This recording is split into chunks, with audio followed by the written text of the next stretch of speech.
నేను యువగలంలో చేనేత సోదరులకి కొన్ని హామీ ఇచ్చా. మొదటిది, ఇంట్లో మగ్గాలుంటే 200 యూనిట్లు కరెంట్ ఉచితంగా ఇస్తామని, ఇంట్లో పవర్ లూమ్ ఉంటే 500 యూనిట్లు ఉచితంగా కరెంట్ అందజేస్తామని, ఇంకా చేనేత వస్త్రాల పైన జీఎస్టీ ఇబ్బందులు ఉన్నాయి, మేము కేంద్ర ప్రభుత్వంతో సంప్రదింపులు చేస్తాం. ఒకవేళ కేంద్ర ప్రభుత్వానికి ఇబ్బంది ఉంటే రాష్ట్ర ప్రభుత్వమే ఆ జీఎస్టీ రిబేట్ ద్వారా చేనేత సోదరులకు అందిస్తానని కూడా హామీ ఇచ్చాం. ఇంతేకాకుండా థ్రిఫ్ట్ ఫండ్ తిరిగి ఏర్పాటు చేస్తున్నాం.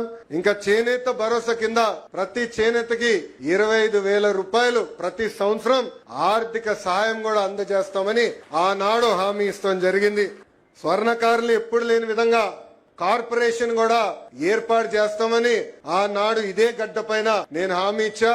గౌరవ ముఖ్యమంత్రి గారి సహకారంతో ఇచ్చిన ప్రతి హామీ ఈ రోజు మేము నిలబెట్టుకున్నామని ఈ సభాముఖంగా మా చేనేత సోదరులకి నేను తెలియజేస్తున్నా.